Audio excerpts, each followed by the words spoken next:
person's decision to do what they think is right for their horse or horses. But I don't know anyone in racing that would deliberately do something that they believed would cause harm to their horses. And that kind of thing that implies that shouldn't be said, in my opinion. Look, I think we agree on this, Phil, don't we? A lot of these things boil down to communication or the lack thereof, as in the case of Ascot. Not Ascot Racecourse, actually the actual event on Saturday. Look, I think racecourses, in this case Ascot, can't they just leave aside their own rule book for once? And, why not offer racegoers who went on that Saturday a 25% concession off their next jumps fixture? Many of those racegoers who went to see Constitution Hill, L'Empressé and other stars. And many of them would have been first-time racegoers. Will they go back again? I'm not so sure.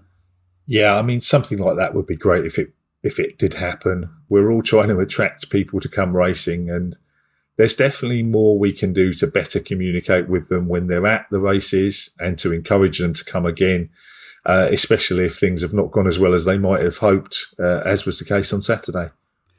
However, the Syndicate Village was fantastic. We were in a good place inside the main grandstand. There was an awful lot going on to promote ownership.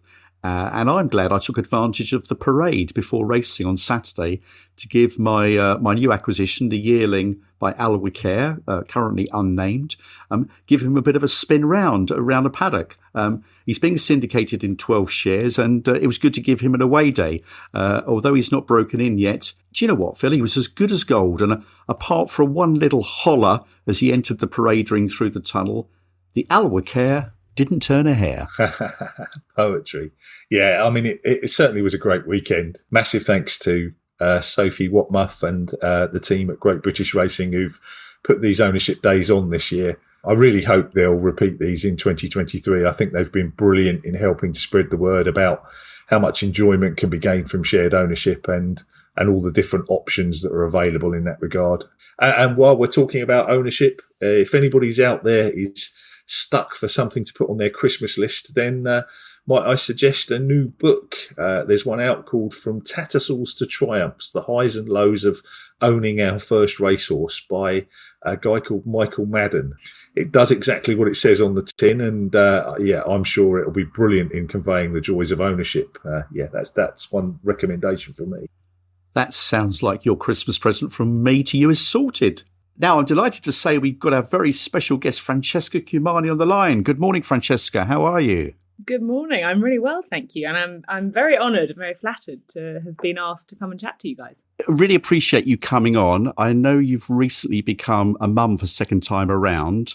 Barely 6 months old, I think, Teddy. Yep. Can I ask, what's it like juggling a young family with a busy broadcasting schedule?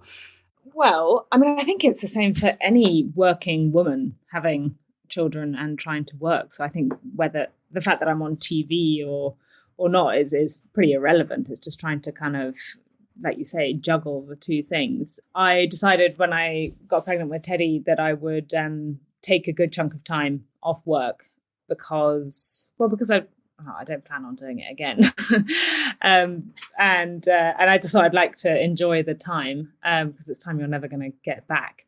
And tell you what, he is a very cute little bundle of squidginess. So I am really enjoying it. I've kept doing bits of work, but being cautious to not take on too much that's going to keep me away from home a lot. So I did actually go to Australia, like you said, for a couple of weeks for the Melbourne Cup, but I knew that was a finite period of time. And thankfully I've got two very helpful hands-on grandmothers. So they came into their own during that period. With ITV, I'm going to be going back at the beginning of the flat season next year. And then really it's just a case of trying to get the children looked after. Obviously, Harry, my older boy, is 6 and he's in school now, so that's fairly straightforward. But with the younger one, it's a case of, I really need to find a nanny. If you know of anyone, let me know. Okay. And you mentioned you had 2 weeks in Australia. Was it good to be back there again? It was really good to be back there, actually. Yeah, I like the energy and the enthusiasm and the positivity with racing in Australia and actually the desire to have a good time, even from a broadcasting perspective. There's a slightly more lighthearted tone to it. And people are happier to kind of show their personalities. They're happier to have a laugh and a joke. And then also, this will probably come on to what you wanted to talk about in terms of syndication being a big thing there. Where we're positioned on our broadcasting spot on race day is right next to what they call the mounting yard. So basically the paddock, and all the owners congregate in one area to watch the race. And the noise and the excitement and the celebrations that go on there are just immense and really infectious. And so that actually makes for great TV, because you're seeing these people having such an awesome time. Even if they're losing, they're still getting excited, and then they're kind of heads in hands as the disappointment strikes. As you say, we're going to talk about syndication, which is huge in Australia, a little bit later on. Many listeners will know your father, Luca, was a very successful trainer at Newmarket for many decades and only retired, to 2019, I think. You yourself were an amateur rider and indeed a winning amateur rider. Tell us more. What's the Francesca Cumani racing story to date? Yes, a brief stint as an amateur rider. Not a very stylish one. But thankfully my dad was able to get some horses nicely prepared for me. And I think the highlight of that was probably winning the race at York, where you win your weight in Champagne. Oh, yes. Yeah. Yeah, a couple of years in a row. So actually my mum won it the year before I did. We were both in the same race. She won it and then I won it the following 2 years. So we weren't very popular in the weighing room, but it was good fun. And actually I most enjoyed my time riding when I was riding in France, because they have lots of amateur races there. I was living there as part of my year out from university, and I was just able to ride regularly, which made such a difference for fitness, for technique, for everything really. But yes, look, I was never going to be a proper jockey. It was just something I really enjoyed, and it was great to have had that experience in the saddle for all aspects of racing, whether you're talking about rides on telly or whether it's from a training perspective, etc. Just to have had that experience is a big help. But the racing story so far, well, obviously, like you said, I was born into it. I think often as children of trainers, you can either love it or be a bit put off by it. In fact, I'm not even a trainer and I don't have that much day-to-day involvement with horses, but my son does not want to know about horses. Oh, really? Yeah. Really? I think he's just had too much of it from me and my family and everyone else. But I was the other way. I was always massively in love with the animal. So ponies when I was younger, and then literally from the age of 10, I was pestering my dad to let me ride the racehorses, because my mum was riding every morning and he was obviously out on his hack training, and my brother loved it as well. And so it was just something that I really wanted to get involved with. And it was a very exciting environment to grow up in. And then I finished school, went away for a year, and then went to university. Didn't go to university with a definitive career path in mind, but I was pretty good at languages, having grown up with Italian and English. So I then did French and Spanish at university. That was 4 years, including a year living abroad, half the time in Buenos Aires and half the time in Paris, which was pretty amazing. And then I finished university and still didn't know what I was going to do. So I came home, worked in the office, really at home, kind of doing communications with owners, etc. I remember trying to persuade my dad to get a website. I mean, that was a struggle. I guess he's sort of one of the old school trainers, really, where websites and things were quite a new thing, weren't they? Yeah. And I remember kind of saying, we should even video the horses and send pictures and videos to the owners. And he was like, no.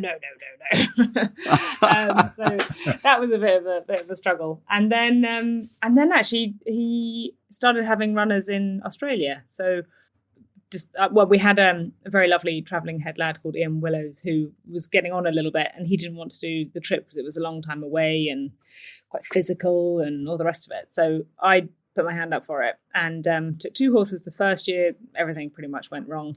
They probably weren't the right horses. But then the following year it was Purple Moon who he took, and he was favourite for the race. He only just got beaten, and I ended up doing loads of interviews and bits in the paper, etc. So I suppose because he was a focus of attention, I then became a focus of attention because my dad wasn't there yet. So I was spokesperson for the stable. And really it was kind of off the back of him and Bauer the following year, who I also took, who got literally beaten a pixel in the Melbourne Cup, that then the world of TV became an option, because I got offered out of the blue just from the executives at Channel 7 they said, do you want to come and just give it a go on the telly with us the following year? And I thought, God, I think I'm going to be useless and quite scared. But I decided to give it a go. And that's really the beginning of the second half of my career, which is on the TV. Now, look, we touched upon earlier on, you were commentating for this year's Melbourne Cup. It's a race that I'm sure you know a lot about. Can you explain the Australian nation's fascination with it? I mean, after all, it's a handicap. Obviously not any old handicap, but it is a handicap. But the race that stops the nation. Tell us a little bit about it and its fascination with the Australians. Yeah, I think a lot of people who haven't been to the Cup and don't really understand it, and especially Europeans, maybe Americans as well, they kind of go, well, how can it be such a great race? Because it is a handicap. But in a way, that is what makes it a great race, because it's quite an Australian thing. They love supporting an underdog, and they love the idea of like the battler from the bush, coming from a trainer with 4 horses with really inauspicious beginnings in life, no pedigree, no real excitement behind it initially, to then rising through the ranks and like getting in the Cup on the minimum weight and then beating the sheikhs from Dubai and all the rest of it with their £1 million horses and all the rest of it. So I think for them it's a great leveler like that. Okay. Now, one of the reasons we really wanted to have you on the show was because syndication is massive in Australia, or certainly massive compared with the UK. Can you explain why that is, and how is syndication different to that in Britain? And indeed, I know that you're an ambassador for syndicates in the UK. I am, yes, exactly. Old Gold Racing. They are a relatively new syndicate, more known in the national hunt world, but also recently branched out into the flat, maybe thanks to my insistence. And I am a massive fan of syndication because, as we all know, having racehorses and training is an expensive occupation. And I think you don't need to own the whole horse to get a massive buzz out of it. And equally, I don't like the idea that it's seen as the preserve of the rich, the famous, the entitled. So opening it up to anyone, really, I think is a big thing, mainly because the sport also needs that connection. It needs to be able to have support from a wide base of people, and for them to feel like they have a bit of skin in the game. And does that sit very well with Australians, their culture in terms of the levelling up, if you like, not being the preserve of the rich, I guess? I remember ages ago when we were talking about kind of partnerships and syndicates and stuff, my dad saying, oh, well, a lot of my owners, they wouldn't want to be in a group of other owners with who knows who, etc. So I think there's been a little bit of kind of snootiness about it in other countries, whereas the Aussies are very relaxed about that. They don't mind who they're in a training partnership with or a syndicate with, which is nice, because I also think you share an experience. I know very much with the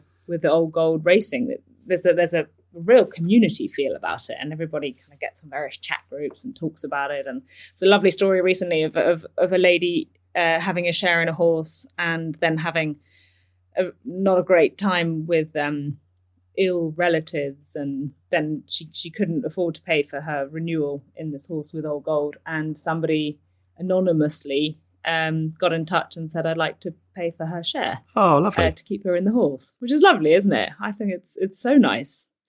Yes, the Aussies, I think there's some statistic which keeps actually changing because the popularity of ownership is growing, whereby I think it's 1 in every 180 Australians has got a share in a racehorse. That's huge, isn't it? That's massive. Yeah, it is amazing. I know, and I have to kind of check myself sometimes, because at risk of sounding like a complete snob, but like I'm in my brother's yard sometimes in Ballarat in Australia, and some guy will come in with this kind of work boots and a high vis vest on, and I'm like, Matty, I think you're plumbers here or something. He's like, oh no, he owns a share in what's the name. So it is very much like anyone and everyone gets involved, and it's quite aspirational in Australia as well. You make a bit of money and it's a big deal to go and buy a share in a racehorse and turn up at the races and be part of it and yeah, it's that's actually a big difference I found, because here during